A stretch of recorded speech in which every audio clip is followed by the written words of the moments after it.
Vamos a decir la verdad, Mario Vargas Llosa es hoy en día el escritor latinoamericano vivo más conocido en el mundo. Esto tiene que ver en primer lugar con el hecho que ha ganado una serie de premios y certámenes literarios, siendo el galardón del Nobel literario probablemente el que más lo haya catapultado a la fama. Pero además hay una segunda cuestión que no podemos negar, y es que las obras literarias de Vargas Llosa son de mucha calidad. Él ha sabido conjugar, por un lado, un modo muy arriesgado de narrar, con temas sensibles que, contados de modo adecuado, han permitido crear un mercado literario gigantesco. Esto permite explicar, por ejemplo, por qué su obra ha sido tan traducida y por qué es conocida a lo largo y ancho del planeta. Y en tercer lugar, una de las cuestiones que no podemos evitar al momento de entender esa fama de Mario Vargas Llosa es el hecho que la mayoría de escritores y escritoras vamos a decir que tienen una vida más bien discreta, mientras que Mario Vargas Llosa decidió tener una vida pública, una vida expuesta. A veces, y si me preguntan, una vida sobreexpuesta. Y es justamente estas tres cuestiones que conjugan esta compleja figura autoral las que estudiaremos esta semana. Yo les propongo dividir el trabajo en dos partes. La primera parte tiene que ver con pensar justamente cómo esa vida entra en el texto literario. En el caso de textos como El pez en el agua, que relata de modo autobiográfico por parte del autor cómo éste perdió las elecciones presidenciales con el que sería eventualmente el presidente de la República del Perú, que fue Alberto Fujimori. Y por otro lado, pensar cómo, no desde la autobiografía, sino desde la novela, también el autor Mario Vargas Llosa puede entrar y convertirse en personaje. Esta entrada por parte del autor en el texto literario nos sirve para pensar un concepto radical dentro de la historia de la literatura y también de la filosofía, que es la verdad y la mentira. Piensen ustedes, por ejemplo, que Platón expulsó a los poetas de su república porque no decían la verdad. No obstante, tenemos que preguntarnos qué verdad es la que dice el texto literario.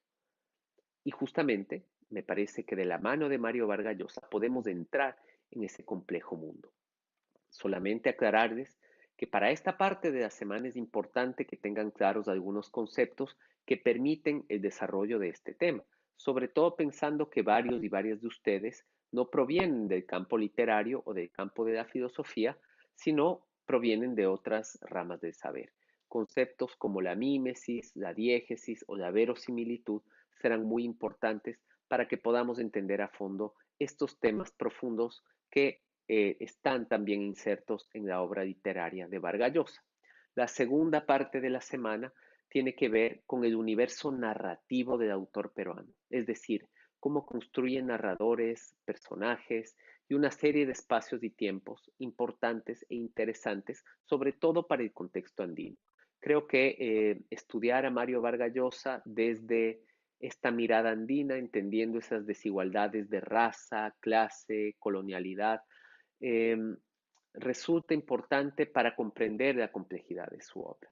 Les pido que para esta segunda parte tengan también atención respecto a los conceptos que vamos a desarrollar, sobre todo a los tipos de narradores que se articulan y también el discurso que estos emiten, el discurso libre, el directo o el indirecto libre, que como veremos son formas distintas de abordar la narración.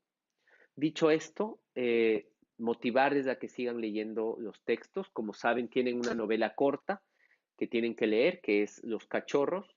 Eh, Les pido además que después de que termine la clase se adentren en otros textos de este autor. Las personas que les interese la política, por ejemplo, creo que El pez en el agua es un texto interesante para que puedan entender buena parte de la ideología política de Vargas Llosa, que es una ideología vinculada a lo liberal y muy cercana a la derecha, y que desde luego, creo que es lo que más me interesa, se adentren en sus novelas y en sus relatos.